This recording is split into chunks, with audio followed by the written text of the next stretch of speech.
सुप्रभात बच्चों, आपको ये पाठ समझ में आ रहा होगा। लक्ष्य पर तीर। आज मैं आपको इसके आगे पढ़ाऊंगी। पहले मेरी बात का उत्तर दो। यहाँ देखो, जब दुर्योधन का नंबर आया तो गुरु द्रोणाचार्य ने उनसे क्या पूछा कि पहले मेरी बात का उत्तर दो दुर्योधन। तो गुरुजी बोले, बोलो तुम्हें पेड़ दिखाई दे रहा है। गुरुजी ने दुर्योधन से भी वही प्रश्न किया, क्या तुम्हें पेड़ दिखाई दे रहा है? हाँ। तो दुर्योधन ने जवाब दिया, हाँ, पेड़ भी और पंछी भी। मारू तीर वह अधीर हो रहा था। दुर्योधन ने क्या जवाब दिया? भाई पेड़ भी दिखाई दे रहा है और वो पंछी भी दिखाई दे रहा है, तो मैं उस पर मारू तीर। वह बड़ा व्याकुल हो रहा था।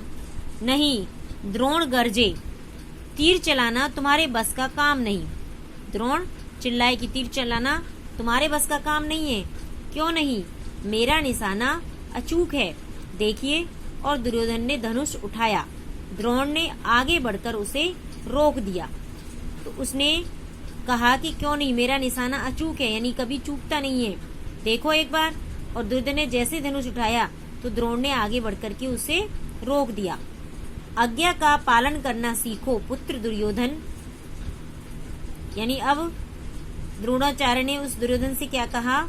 जब वो आगे बढ़ता जा रहा था, द्रोणाचार्य के मना करने के बावजूद भी, तो आचार्य द्रोणाचार्य ने कहा कि आज्ञा का पालन करना सीखो। किससे कहा?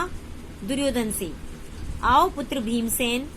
भीम यानी युधिष्ठिर का छोटा भाई, ये पांडु पुत्र था। 5 पांडव थे, युधिष्ठिर से छोटा भीमसेन। आओ पुत्र भीमसेन। अब भीम की बारी थी। दोनों भाइयों को लौटते देखकर वह समझ गया कि दोनों चूक गए हैं।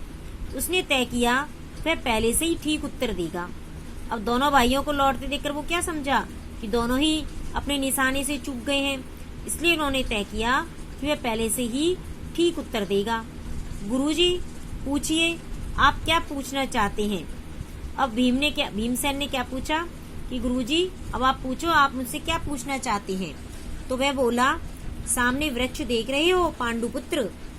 सामने जो पेड़ दिखाई दे रहा है, ये गुरु द्रोणाचार्य कहते हैं कि सामने पेड़ देख रहे हो पांडुपुत्र, यानी पांडु के पुत्र। हाँ हाँ, क्यों नहीं, पेड़, पत्तियां, डाल, पीछे नीला आसमान सब देख रहा हूँ।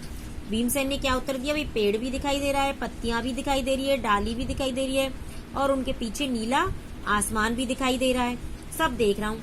तुम भी लौट जाओ भीम। द्रोण ने निराश स्वर में कहा, तुम्हारा उत्तर भी ठीक नहीं है। अब गुरु द्रोणाचार्य ने क्या कहा कि भीम तुम भी लौट जाओ। द्रोण ने निराश स्वर में कहा, तुम्हारा उत्तर भी ठीक नहीं है। पर क्यों गुरुजी? प्रश्न मत करो, जाओ और कौरव पुत्र दुशासन को भेजो। तुम जाओ और किसको भेजो? कौरव पुत्र दुशासन को, जो दुर्योधन का भाई था। दुशासन से भी वही प्रश्न और कुछ वैसा ही उत्तर। गुरुजी की निराशा बढ़ती गई।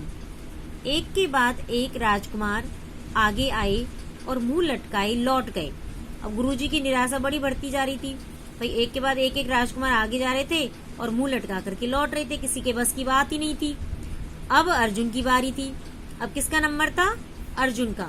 अर्जुन ने सबसे पहले गुरुजी के चरणों में धनुष रखकर उन्हें प्रणाम किया। अर्जुन ने क्या किया?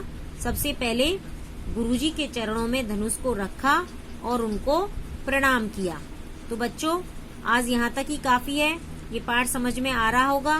धन्यवाद।